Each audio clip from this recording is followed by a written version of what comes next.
budget blinds. Visit their showroom or call today for a free in-home consultation.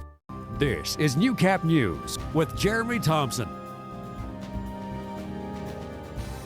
Good evening and thank you for joining us. Lloydminster RCMP are asking anyone who may have witnessed a stabbing in the city's downtown Saturday night to come forward. It happened around 8:30. RCMP arrived at 49th Street and 46th Avenue and found a man with a single stab wound in his back. The victim was transported to hospital to have non-life-threatening injuries treated. Anyone with information is asked to call Lloydminster RCMP at 780-808-8400 or Crime Stoppers. And it is a new list for the new year. Lloydminster RCMP have released their latest rundown of the border city's most wanted. Shailene Lewis is wanted for failure to comply with her probation. Lewis is 20 years old and is described as 5'5" with brown hair and brown eyes and weighs approximately 150 pounds. Sean Moidiuk is wanted for possession of a controlled substance, unauthorized possession of a firearm, and failing to appear in court. He is 35 years old with blonde hair and blue eyes. He's described as 5'11" and weighs 232 pounds. Megan Larson is wanted for assault and failure to appear in court. Larson is 26-year-old, 5'7", with brown hair and green eyes, and she weighs approximately 175 pounds. Anyone with information on their whereabouts is asked to contact the Lloydminster RCMP at 780-808-8300 or Crime Stoppers. Well, it is a buyer's market in Lloydminster real estate. As things slow down further in the housing market, uncertainty in the economy is now favoring bargain hunters. Hannah Tita has more. Year over year, it's certainly slowed down. This time of year, the Christmas season into January, whether it's an active market or a busy market, it's always slow.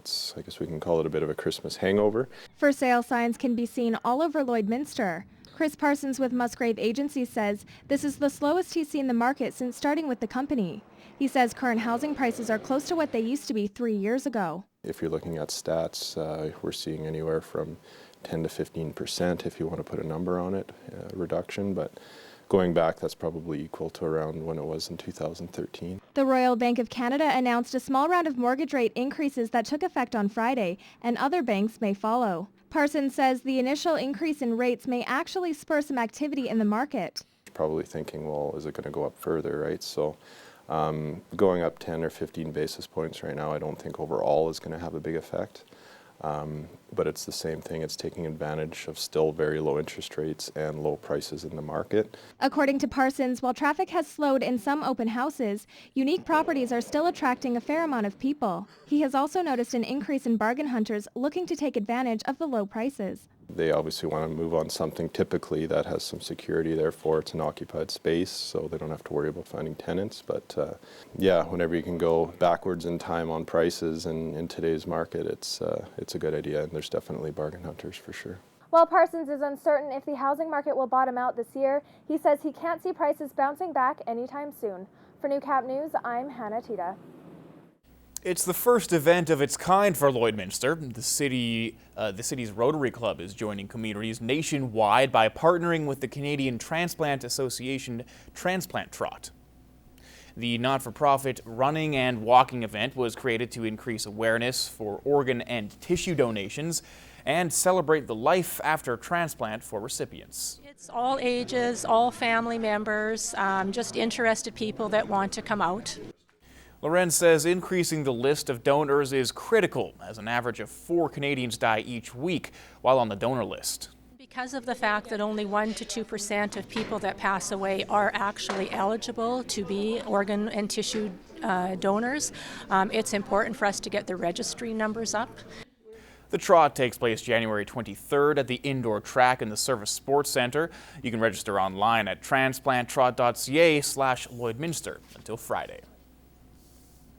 Well, they may not be stealing from the rich and giving to the poor or competing in televised life or death survival of the fittest tournaments, but as Hannah Tita reports, more archers than ever before turned out for this year's 3D target shooting tournament on the weekend.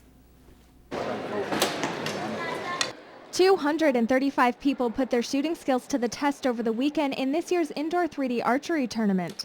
Director of Lloydminster Archers Jared Dom says that's up almost 50 people from last year. Seeing a lot of growth within our own clubs.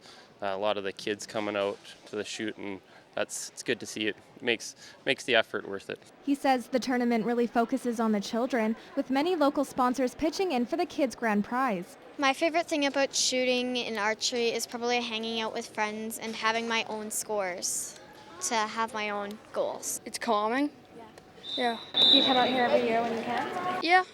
As much as I can, I try and shoot. My favorite part is watching the arrow fly down the range and hitting right where I aimed. Having fun and just shooting the targets and doing my best. Some participants compete nationally, so tournaments like these attract a lot of archers from out of town looking to strengthen their skills. We've got a lot of archers from kind of Calgary, southern Alberta, all through Saskatchewan, so it's people that travel a lot to some of the 3D national events and that.